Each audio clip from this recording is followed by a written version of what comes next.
ભરેલાને મારવાની ચેલેન્જ નો કહેવાય, 30 માર ખા મારો તો માર્યો કહેવાય। અમે નાના માણસ છીએ, અમને હરાવી દો તો કાંઈ વાંધો નહીં। કે ગોપાલ ઇટાલિયાને મત આપશો તો આમ નહીં થાય, તેમ નહીં થાય, ઓલું નહીં થાય। એ તો અમારા નાના ખેડૂતોએ કહી દીધું જે થવાની છે થાય, આવી જ જા તમતાર દેવાના ગોપાલને। 30 વર્ષ થઈ ગયા બીક બતાવીને મત લે છે। એક વખત બીક તમે વિસાવદર વાળાની જેમ મૂકી દો ને પછી જોવો મજા આવી। બિલ્ડરો, ભાજપના નેતાઓ અને અધિકારીઓ ત્રણેય લોકો પૈસા ખાય। બિલ્ડરો ભાજપના નેતાને પૈસા આપે, બિલ્ડરો અધિકારીને પૈસા આપે અને એના કેટલાક મળતિયા લડાઈની આગેવાની લઈને નીકળે, ભારત માતા કે ચોરના પેટના જો તમે હાલી નીકળ્યા।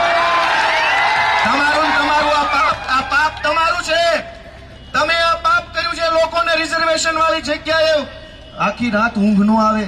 કાલ જેસીબી આવશે, પમદી કબજો લઈ જાય, કાલ લઈ જાય। જાગતા હુએ લોકો માલ ખાધો ત્યારે રાજકીય ખાધો, બિન રાજકીય બે ખોટા છે।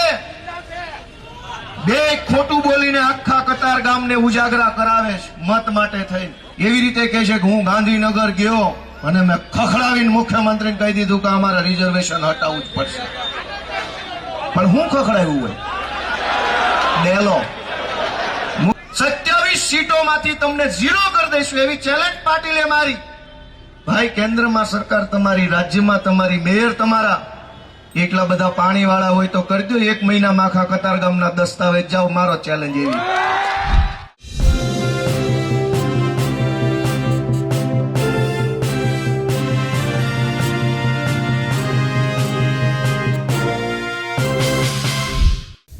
ગોપાલ ઇટાલિયા લાગે છે ભલે કતારગામથી હારી ગયા હોય, પણ તેમના મનમાં એક વાત જરૂર છે કે કતારગામના લોકો માટે તેઓ સવાલ ઉઠાવતા રહે છે। આ વાત તેઓએ સ્વયં સુરતની એક સભામાં કહ્યું।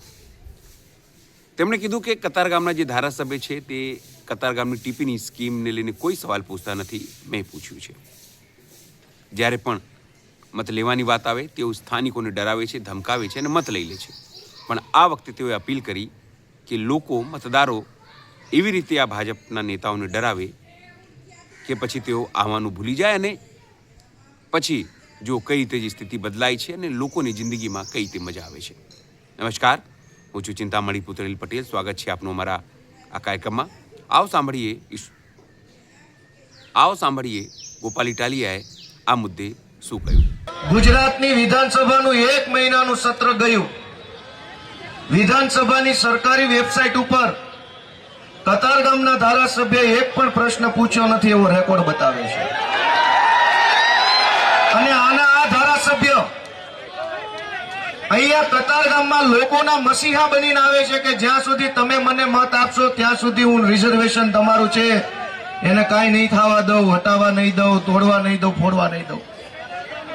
દોસ્તો, ભલે કતારગામમાંથી મને આશીર્વાદ ન મળ્યા, પણ કતારગામની ટીપી 49, 50, 51 ત્રણેય વિશે મેં વિધાનસભાની અંદર પ્રશ્ન વટથી પૂછેલો છે। કતારગામના ધારાસભ્યએ કતારગામના રિઝર્વેશન બાબતે ઓન પેપર એક પણ પ્રશ્ન વિધાનસભામાં પૂછ્યો નથી, એક પણ લેટર પેડ લખેલું નથી। મેં લખેલા છે લેટર પેડ, મેં પ્રશ્ન પૂછેલા। દોસ્તો, અહીંયા અત્યારે ચાલુ ચૂંટણી અને દર ચૂંટણી અહીં ધમકાવે છે લોકોને કે તમે ભાજપને મત નહીં આપો તો તમારા સોસાયટીના કોમન પ્લોટ ઉપર જેસીબી ફરી જાય, કબજા લઈ લેશું, તોડફોડ કરશું। દોસ્તો, હું તમને એક વિનંતી કરવા માટે આવ્યો છું કે 30 વર્ષથી બીકમાં આપણા મત લઈ જાય છે। દર ચૂંટણીએ નવી બીક લઈને આવે। મોટા વરાછામાં પાણીના મીટરની બીક બતાવે, અહીંયા ટીપીની બીક બતાવે, વરાછામાં બીજી બીક બતાવે। 30 વર્ષ થઈ ગયા બીક બતાવીને મત લે છે। એક વખત બીક તમે વિસાવદર વાળાની જેમ મૂકી દો ને પછી જોવો મજા આવી। અને આખો ટીપીનો ખેલ શું છે એ સમજો કે અનેક કોઈ પણ આપણે માનો કે મકાન બનતું હોય તો પહેલા એનો નકશો બને કે પહેલા મકાન બને? સુરત મહાનગરપાલિકામાં પહેલા મકાન બને છે ને પાછળથી નકશો બને છે। હજારો સોસાયટીઓ, બિલ્ડરો, ભાજપના નેતાઓ અને અધિકારીઓ ત્રણેય લોકો પૈસા ખાય જગ્યાનો વહીવટ કરી પહેલા સોસાયટીઓ ઊભી કરી દે ચારો તરફ.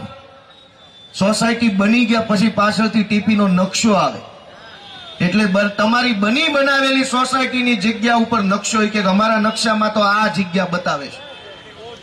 પણ પહેલા નકશો બનાવે પછી બિલ્ડરોને પરમિશન આપે તો આ પ્રશ્ન નો બને. મારી વાત સાચી કે ખોટી?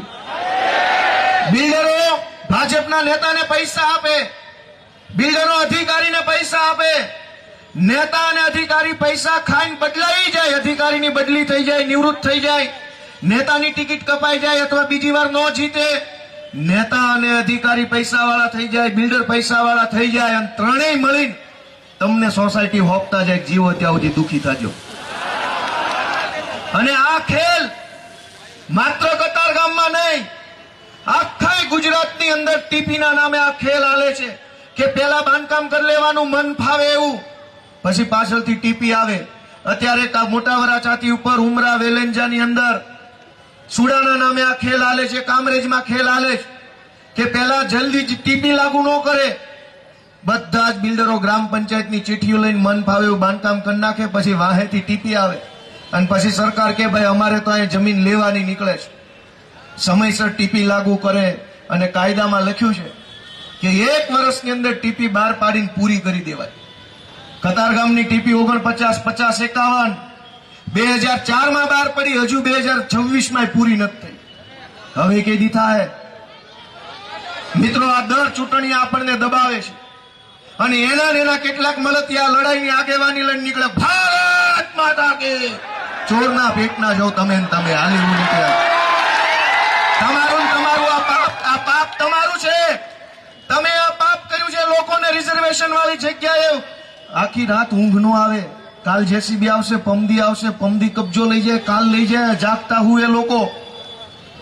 અને હિનાઈ માણસો પટા ગાલી નીકળે. બિન રાજકી માલ ખાધો ત્યારે રાજકી ખાધો, બિન રાજકી. દોસ્તો, હું તો તમને વિનંતી કરવા આવ્યો છું કે હું એકવાર હારી ગયો પણ હિંમત નો હાર્યો. બીજી વારે અમારા આ માણસો હારી જાય, કાંઈ વાંધો નહીં બાપા, પણ તમે કેટલા દી જાગતા હુશો? કેટલી પેઢીઓ જાગતા હુશો? ક્યારેક તો નિર્ણય કરો કે હવે જે થવું હોય થાય, મોરો ભટકાડ દેવો નિર્ણય તો કરો. ક્યારેક તો નિર્ણય કરો. અમારા કોર્પોરેટરો 21માં હારી ગયા, 22માં હું હારી ગયો, 26માં કદાચ આ હારી જાય. તમે કેટલા દી જાગતા હુશો? આ ભાજપ વાળા દર ચૂંટણીએ બીવડાવે અને પાછી એમ કે છે પાટીલ ને અહીંના ધારાસભ્યને ડખો પડ્યો છે એમાં હટવાનું છે. બેમાંથી એકેય કેટલું ભણેલા છે મને કયો? હાલો ભણે. મારાથી વધુ જે ભણેલો હોય એને મારી હારે ડિબેટમાં બેહાડો કતારગામના ચોકમાં. બે ખોટા છે. બે ખોટું બોલીને આખા કતારગામને ઉજાગરા કરાવે છે મત માટે થઈને.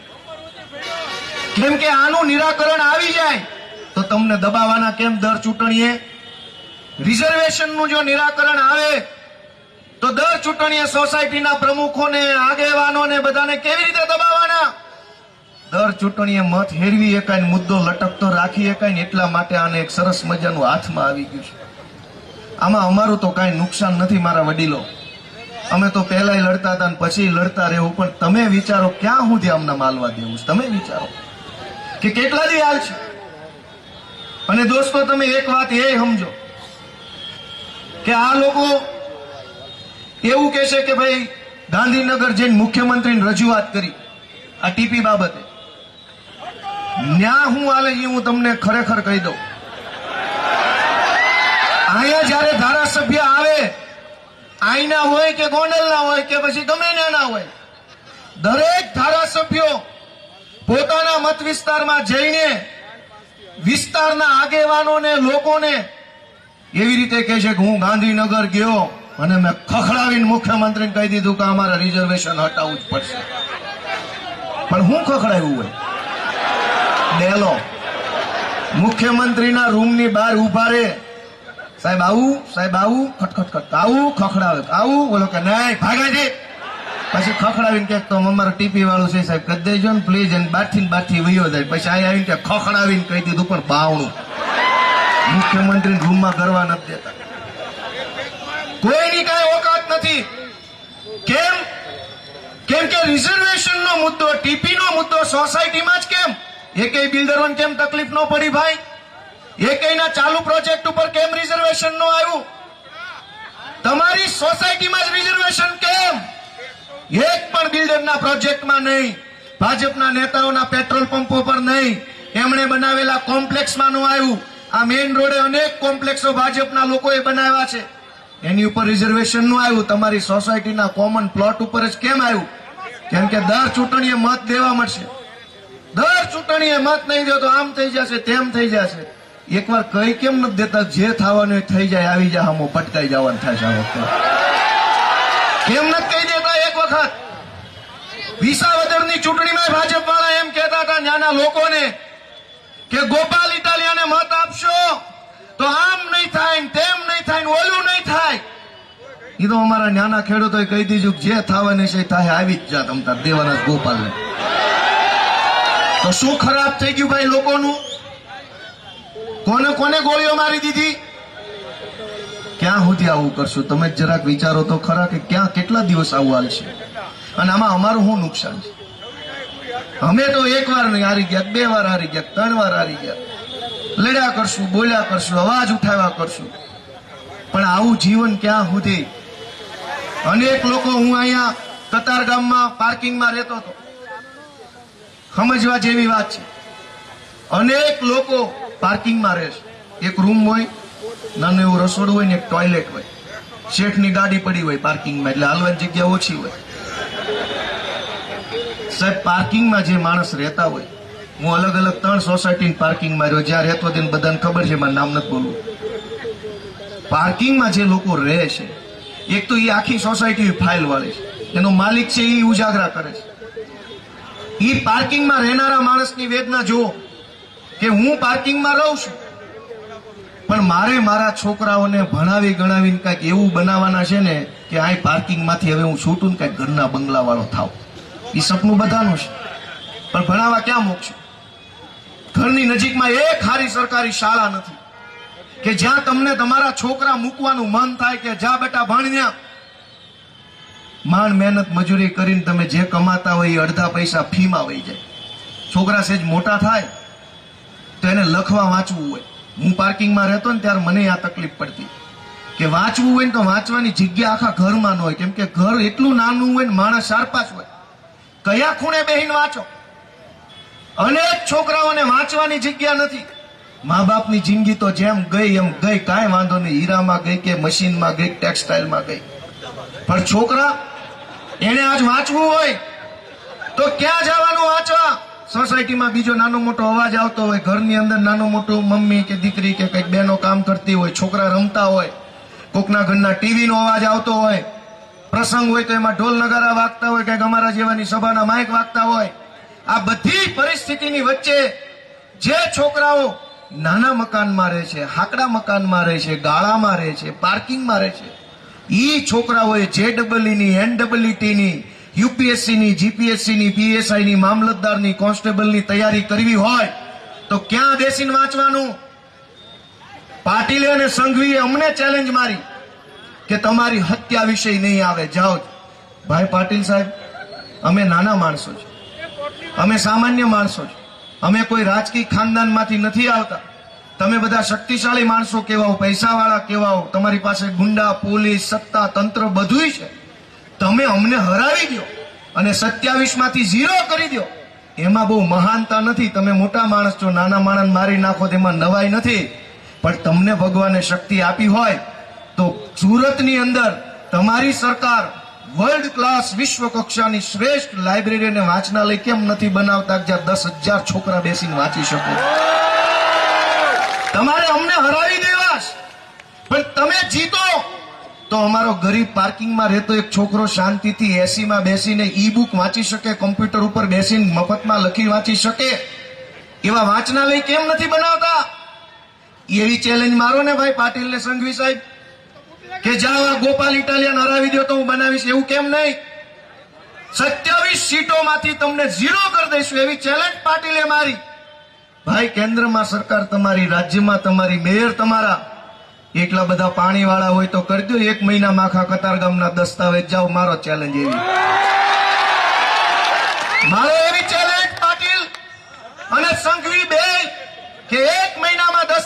લોકોના હાથમાં આપી જાઓ તમારા પાણી વચ મારો એવી ચેલેન્જ. અમને હરાવી દેવાની ચેલેન્જ શું ચેલેન્જ છે? અમે તો નાના માણસો છીએ. મરેલાને મારવાની ચેલેન્જ નો કહેવાય. 30 માર ખા મારો તો માર્યો કહેવાય. અમે નાના માણસ છીએ. અમને હરાવી દો તો કાંઈ વાંધો નહીં. તમારી પાસે ગુંડાની ફોજ, તમારી પાસે પૈસાવાળા માણસો, તમારી પાસે સમાજના કહેવાતા આગેવાનો, તમારી પાસે બધુંય છે, પણ તોય તમે એક હારી નિશાન નથી બનાવી શકતા ને. હું કામ? કેમ કે તમારાથી થાય એમ નથી ભાઈ. તમને કામ ન કરી શકો. કામ તો અમારા આમ આદમી પાર્ટી કાર્યકર્તા કરે. અને દોસ્તો, શાળા બનાવવા માટે શું જોઈએ? શાળા બનાવવા માટે શું જોઈએ? પૈસા, રેતી, કપચી, જમીન, થોડાક માણસો, ટેકનોલોજી. આ બધું સરકાર પાસે છે કે નથી? તો કેમ શાળા નથી બનતી? કેમ કે મનીષ સિસોદિયા જેવી દાનત નથી ને, એટલે જ કામ શાળા નથી બનતી. અને દાનત હોય તો પૈસા ન હોય તો શાળા બને. દાનત હોય, જમીન ન હોય તો જમીન આવી જાય. દાનત હોય તો દુનિયામાં દેવાવાળા હજારો લોકો બેઠા છે, ખાલી દાનત જોઈએ કામ કરવાની. અમારી દાનત હતી તો અમારી પાર્ટીને એવા મેણા મારતા હતા કે ત્રીજી પાર્ટી ગુજરાતમાં હાલતી નથી. અમે દાનતથી કામ કર્યું ને તો પૈસા નહોતા, માણાય નહોતા, તોય બધું કામ ભગવાને પાર પાડી દીધું. આમ જેમ નરસિંહ મહેતાનો પ્રસંગ કેમ ભગવાન શ્રી કૃષ્ણ પાર પાડતા એમ. 30 વર્ષથી સરકાર છે, ચેલેન્જ અમને હરાવી દેવાની પાડો છો. નિર્ણય તમે લેજો. અમને હવે હારી જવાનો કોઈ ડર નથી, કોઈ ચિંતા નથી, કોઈ અમને કઈ ફિકર નથી કે હારી જશું તો શું થશે. એક વાર અહીંથી જ હાર્યો છું, બીજી વાર 2 વાર હારી જાઉં તોય કઈ વાંધો નથી. પણ તમે એટલું વિચારજો, પાટીલ અમને હરાવવા નીકળ્યો છે, અમે હારી જશો તો જનતાનો અવાજ કોણ ઉઠાવશે એ જરાક વિચારીને બધા હાવણો દબાવજો મારી. અમે હારી જઈએ તો હારી જઈએ. દોસ્તો, એ એમને એમ કે છે કે સુરતમાં તમે જેટલી જીત્યા એટલી સીટ નહીં આવે. સંઘવીને 2 વાહે પડ્યા.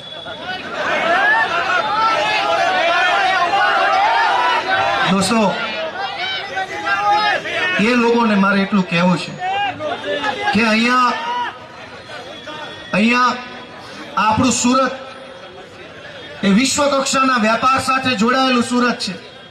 અહીંના હીરા દુનિયાના તમામ દેશોમાં વેચાય છે. હીરાની હારે કામ કરતો વેપારી માણસ પણ દુનિયાના બધા દેશમાં જાય છે. અહીંનું કપડું દુનિયામાં જાય છે, બધા જ દેશોમાં. અને એ પછી તે આ ઇન્ટરનેશનલ શહેર ગણી શકાય એવું શહેર બને એમ છે. ક્યાંય વિશ્વ કક્ષાની એક પણ સુવિધા આપણા સુરતના કોઈ ખૂણે હોય તો તમે મને કહો. એક પણ રોડ કાંઠ ખૂણે નથી. 2 રોડના ખૂણા હામા મળતા નથી. છેક ગરનાળાથી લઈ અને કામરેજ સુધી જાઓ તો એ સુરતનો સૌથી મેઇન રોડ છે ને, એમાં ક્યાંય 4 રસ્તા પડતા નથી. મગજમાં વિચારો ક્યાંય 4 રસ્તા પડતા હોય તો કેવું પ્લાનિંગ કર્યું એને. આ મેઇન રોડ જોઈ લો કતારગામનો, ક્યાંક હાંકડો, ક્યાંક પોળો, ક્યાંક બહુ પોળો, ક્યાંક હાવ હાંકડો.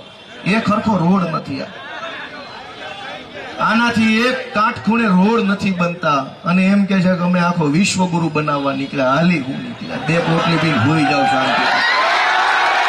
આરામ કરો, આરામ કરો. એ ભણેલા ગણેલા યુવાનો આવી ગયા છે, દેશને વિશ્વગુરુ બનાવવા નીકળ્યા છે. ગટરના ઢાંકણા રોડનું લેવલ મળતું નથી. આઝાદીના 75 વર્ષે લેવલ તો લઈ આવો પહેલા. ક્યાંક ઢાંકણું ઊંચું, ક્યાંક રોડ ઊંચું. 30 વર્ષથી સરકાર છે, હજુ તો ઢાંકણાના રોડનું લેવલ આવ્યું નથી. જવું છે ચંદ્ર ઉપર. કોણ આને કહેશે કે આમ ન હોય? મિત્રો, હું તો તમને બહુ વિનંતી કરું છું કે ક્યાં સુધી તમે અમારી પરીક્ષા લેશો એ તો કયો. અમારી ભૂલ શું છે? અમે શું ખોટું કર્યું છે? શું પાપ કર્યો? શું પૈસા ખાધા? કોનું લઈ લીધું? અમે ક્યાં પાર્ટી બદલી? અમે ક્યાં સમાજ હારે ગદ્દારી કરી? અમે ક્યાં કોઈ પણ પૈસા ખાઈ ગયા? અમારી શું પરીક્ષા બાકી? તમે અમને કહો તો અમે પરીક્ષા આપી દઈએ. પણ એક વખત તમે અમને કતારગામ આખાની અંદર હાવણાવાળી કરીને આપો એવી વિનંતી તો કરો. બધાએ નક્કી કરી લ્યો, ભલે ભાજપના કાર્યકર્તા હોય, એકવાર અમને તક આપો. વિસાવદર વાળાએ મને તક આપી તો તમે મને કહો કે મેં શું ખોટું કામ કર્યું.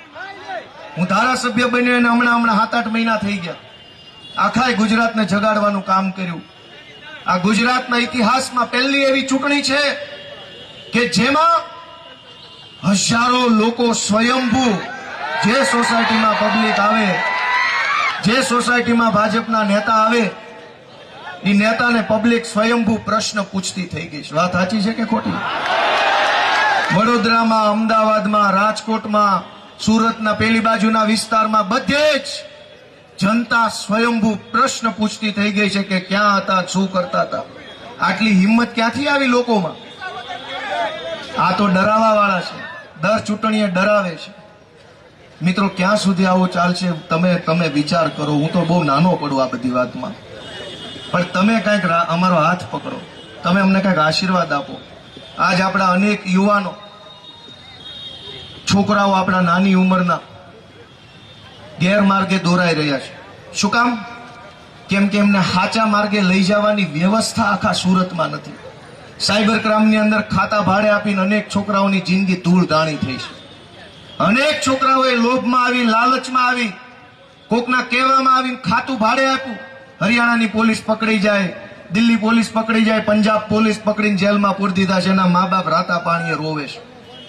બીજા રાજ્ય ભાષા જાણીએ નહીં, વકીલને ઓળખીએ નહીં, કાગળમાં ખબર પડે નહીં. અનેક છોકરાઓ બીજા રાજ્યની જેલમાં અત્યારે હેરાન થાય છે. આ હું સાચું બોલું છું ખોટું? શું કામ? કે આ અનેક યુવાનોને સાચા રસ્તે લઈ જાય એવું સ્પોર્ટ્સ કોમ્પ્લેક્સ સુરતમાં હોત તો હજારો છોકરાઓ રમત ગમતની અંદર આગળ વધીને પોતાની કારકિર્દી બનાવતા હોત. વિશ્વ કક્ષાની શાનદાર સુવિધાવાળી લાઇબ્રેરી હોત તો અનેક યુવાનો એમાં બેસીને વાંચતા હોત. પરફોર્મિંગ આર્ટ નામની વ્યવસ્થા હોત. કોઈ છોકરાને ગિટાર વગાડતા આવડે, કોઈને ગાતા આવડે, કોઈને કવિતા લખતા આવડે, કોઈ ફ્લૂટ વાંસળી વગાડે, કોઈ તબલા વગાડે, કોઈ ક્લેપ બોક્સ વગાડે. ઓલા કાફેમાં વગાડે છે ક્લેપ બોક્સ.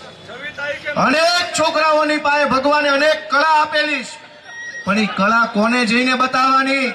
ક્યાં જઈને એ કળા બતાવવાની?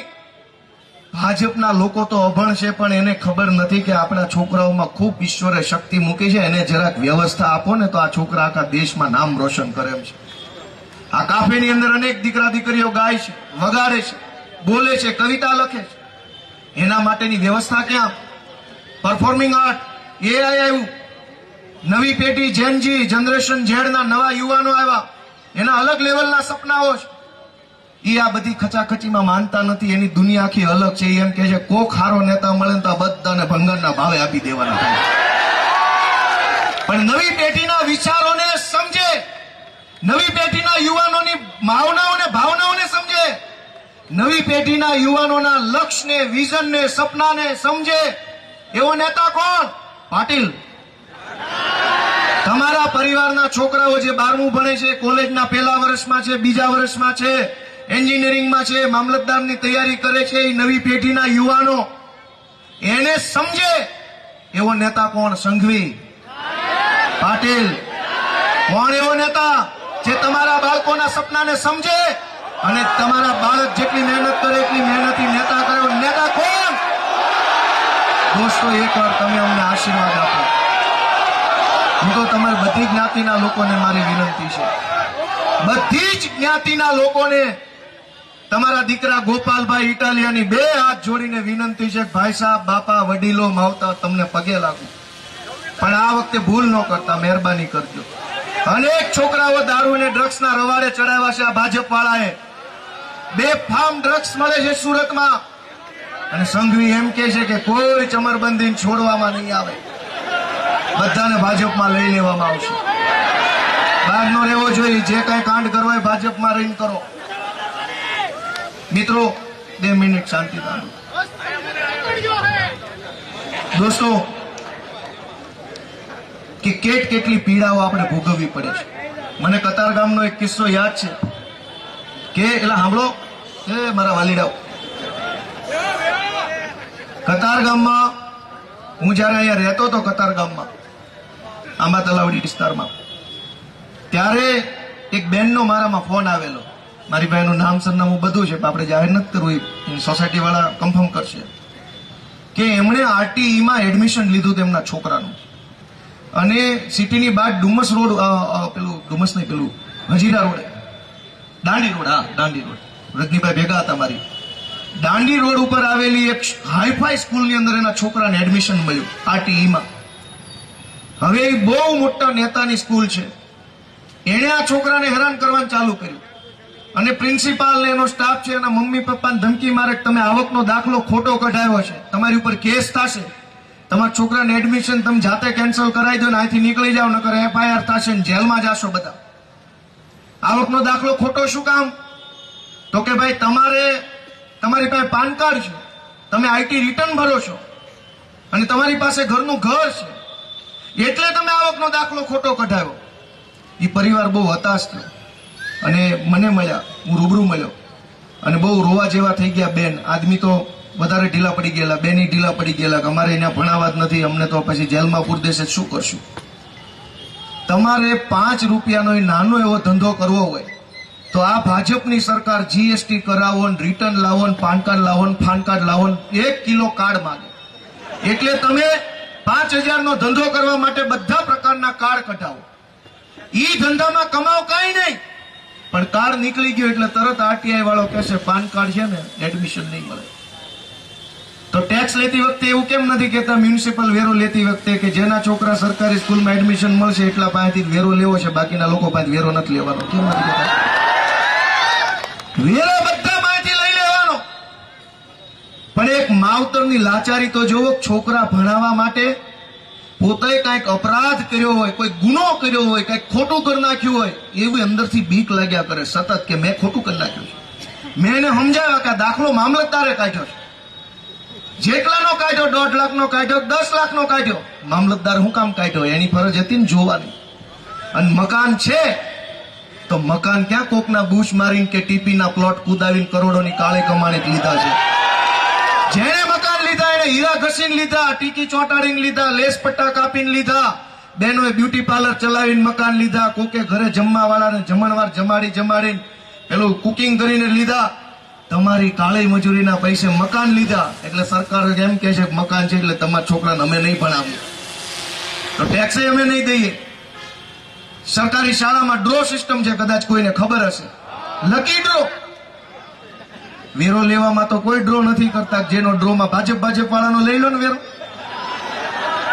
મિત્રો કેટલી પરિસ્થિતિ હું કહેવા બેસીશ તો હવાર પડે એટલા મુદ્દાઓ છે, પણ ક્યારે તમે અમારી પરીક્ષા ક્યારે પૂરી કરશો એ કહો તમે અમને. એ આગળ વાળા 10-15 જણા ક્યારના ગાડી પાડ્યા કરે, વાહે કોઈ બોલતું નથી, ટીવીની સ્ક્રીનની પાછળ કોઈ બોલ્યું નહીં કાંઈ. મિત્રો છેલ્લી વાત મારે તમને એટલી કહેવી છે કે અત્યાર સુધી તો આપણી પાસે રસ્તો નહોતો, કોંગ્રેસ તો ક્યારેય આપણી પાસે ચર્ચાનો વિષય નહોતો, ભાજપને આપણે બધા મત દેતા હતા અને ભાજપને ન દેવો હોય તો આપણી પાસે બીજો કોઈ વિકલ્પ હતો નહીં. હવે તો આમ આદમી પાર્ટીનો ભણેલા ગણેલા ઈમાનદાર લોકોનો એક વિકલ્પ આપણને મળ્યો છે અને એમાંય કતારગામથી નહીં તો વિસાવદરથી તમારો છોકરો ચેટ પાર્ટીની ટોચ ઉપર પહોંચ્યો છે, મથાળે આપણો માણા બેઠો છે. જરાક અહીંથી તમે આપશો તો અમારું સારું થાય. સબ દર્દો કી એક દવા, રામબાણ ઇલાજ, સાવરણો મારો બધા સાવરણો, એવી મારી બધાને વિનંતી છે. આપ સૌએ આટલા ઉત્સાહથી મારે તો ઘણું કેવું છે. તમે આગળ વાળા કેવા છો, પણ ઘડિયાળ વાળા ના પાડે, ધ્રુજારી આવે હાથમાં, એટલે મશીન મૂક્યો ને એટલે બોલીને નો કે ગુર થાય એટલે ખબર પડી જાય કે હાલો કાપો હોય આને. છેલ્લે કાંઈ વાંધો નહીં, 2-4 વાતો કહી દઉં કે આમ આદમી પાર્ટી આ ભાજપ વાળા આપણને એમ કે છે કે ડબલ એન્જિનની સરકાર છે. ભાઈ ડબલ એન્જિનની નહીં, 3 એન્જિનની છે. કોર્પોરેશનનું એન્જિન, વિધાનસભાનું એન્જિન, લોકસભાનું એન્જિન અને રાજ્યસભાનું એન્જિન. 4 એન્જિન લગાવ્યા પછી કતારગામમાં તો દસ્તાવેજ નથી થતા ને, તો 4 એન્જિન ભંગારમાં નાખીને અમારી સાવણાવાળી કરો એટલે તમારે કમ્પ્લીટ કામ થવાનું છે.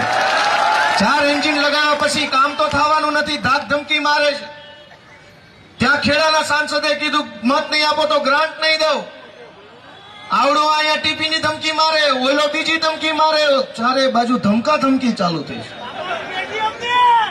એટલે આ હું સમજેશ લોકશાહીને, અને એટલે મારે હવે ટૂંકી વિનંતી કરી દેવી છે. ઘણો સમય થઈ ગયો છે, મારે બીજે કાર્યક્રમમાં જવું છે, પણ હું આ વખતે એવી બધાય સમાજ પાસે આશા રાખું છું કે ભાઈ સાહેબ બાપા વાદ વિવાદમાં ન પડતા ક્યાંય.